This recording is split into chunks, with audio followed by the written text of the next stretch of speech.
Welcome to JWL Sports, where we review all the best sports clips from around the world. Now, you're probably wondering, why should I watch over here instead of any of the other channels? And that's because over there, they don't care about what you have to say. They don't read any of the comments. They talk down to us. They think we're just a bunch of clowns on YouTube, Twitter. But I think it's the opposite. I think we know exactly what we're talking about. So I read every single comment. So if you think what I'm saying is the most ridiculous thing you've ever heard, let me know in the comments below. If you think what I'm saying is the most amazing thing, then definitely please let me know. Either way, let's get into some discussions, let's get into some fights, but ultimately, let's just have some fun. And please do consider subscribing. We are building an amazing community here, and it's turning into something truly, truly special. I want to build something that we all genuinely feel connected to, something that we're really excited to be part of, and I think we're well on our way to doing it. So without further ado, let's get to it. We're watching a clip of First Things First, talking about LeBron James and the Los Angeles Lakers. The Lakers didn't do anything at the trade deadline. They stayed put. And so the real question is was that a mistake? Is that what LeBron wanted? Is that not what he wanted?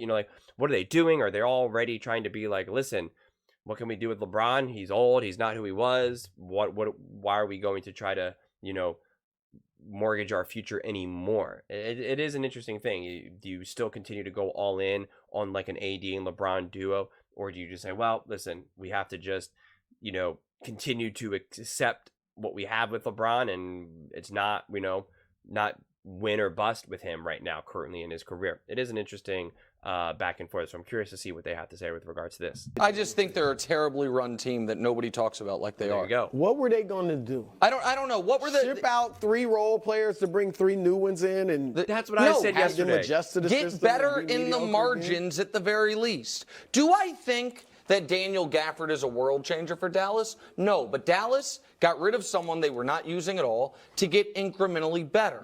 Do I think that Gordon Hayward is going to make the difference for the #1 seed Oklahoma City Thunder? No, but they got marginally better. Rob Pelinka has tried for 3 years to pry Buddy Hield from the Pacers' cold, dead hands. And it turns out Daryl Morey can get him for Korkmaz and 3 second-round picks. And then you have one team that I do think got a lot better in the Knicks. A Knicks team the best trade anybody made was the Anunoby trade, but that was a week ago. But then the Knicks adding who they did and adding Bogdan. Would Bojan Bogdanovic help the Los Angeles Lakers? Of course.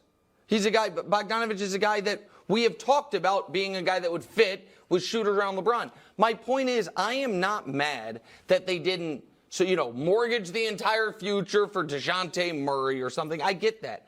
But so often, the Lakers are just sitting there with the plan is, don't worry, the star will come here. And I just find it maddening. I don't agree with. So I understand what Nick is trying to say, but this whole idea that you could make some moves to get marginally better, that's not good enough for the Lakers. And so why do that? The Lakers had to have been able to make a move to get a big player to really take a big step forward, because for the Lakers getting marginally better, and that's what Bruce said, and this is what I said the other day, was that so you're going to trade 3 role players and get 3 others? You just can't. You're just not. What is that going to do? If anything, that's going to hurt you, because you're going to ruin some of the chemistry of the team, and it takes a little bit longer to get adjusted with playing with LeBron and just an AD and in general. It just makes it more difficult. That has been one of the issues with the Lakers over the years with LeBron's run there, because there's been so many moving parts with so many different players. And then you also have to really trust that you have a great head coach who can be able to do that. And I don't know if Darvin Ham has necessarily proven that. I'm not saying he has disproven that, but he hasn't necessarily proven that. So you can't just make a trade for the sake of making a trade. And that's kind of what Nick is pretty much saying. And he named a few players, and it's like, okay, but what would they really do for the Lakers? My argument with the Lakers is that the only way that they would really be able to truly make a move, or truly make a move that would help them succeed and give them playoff potential, is if Damian Lillard was still available, and the Portland Trailblazers were just like, all right, we just got to unload him at this point. We not only do we feel bad for Dame, but also we just kind of want to unload. We're going to unload this. We're going to pretty much tank this season, get a great first-round pick, and get some pieces and this, that, and third for the future. So they would give a Damian Lillard on a more healthier deal, or back like what the Lakers did with AD before they had AD, right? Like you would need that level of a player to come over, but none of those players are really available right now. They're just not. So I just don't know what you would possibly expect. Again, it's one of those things where, let's say the Sixers were really, really bad this season, and Embiid was disgruntled and was like really frustrated, and he was like, I do not want to be here. I want out. Get me out of here. And then let's say he was up for a new contract next season. So the Sixers it was either let him walk and get nothing, or they can trade him to the Lakers and get a bunch of other pieces, right?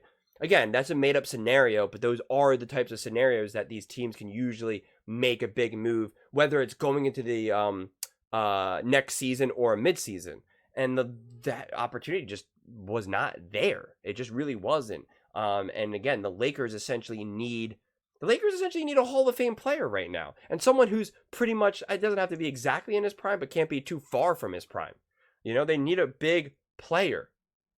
Like if the Celtics were really fumbling and just not playing good at all, and now one of their big players was like, I'm getting out of here, I'm done. I'm getting out of Boston, right? A similar situation that I just mapped out with the Sixers. Like that's what it would need to be, and that just wasn't there. Now, look, I'll say this quickly. I do think Buddy Hield could help. Bogdanovich could help.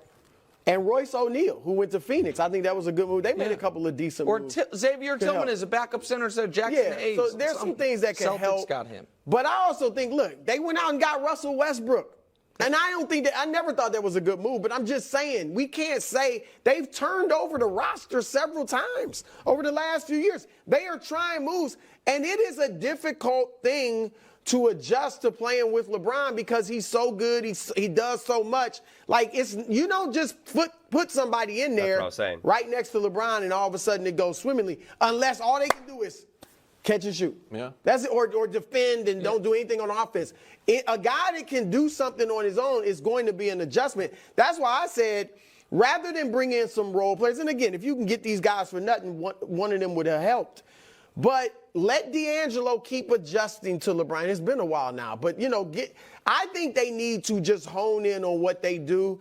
And look, I don't see them as winning the West, but I don't think there was a minor move they could have made that would have got them to win the West. The reason the Hield thing is irritating is because there's always been.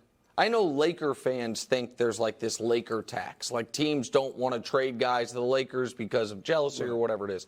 I don't know how real that is or isn't.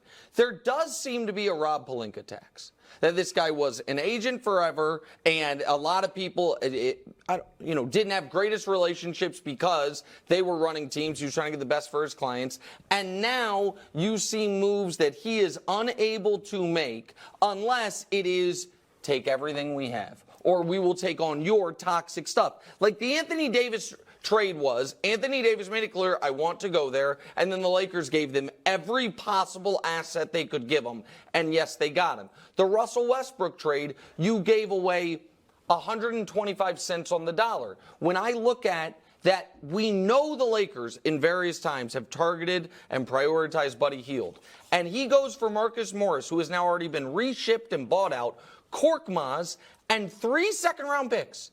Like that, to me, says something is amiss here. And if the plan then is, but don't worry, while I couldn't pull off the Buddy Hield deal, I'll be able to pull off the next superstar, not free agent signing, but trade, I'm skeptical of it. I don't think it's so much Pelinka.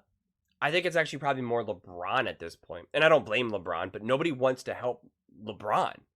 What GM, what organization wants to give LeBron these pieces that he could then be dominant with?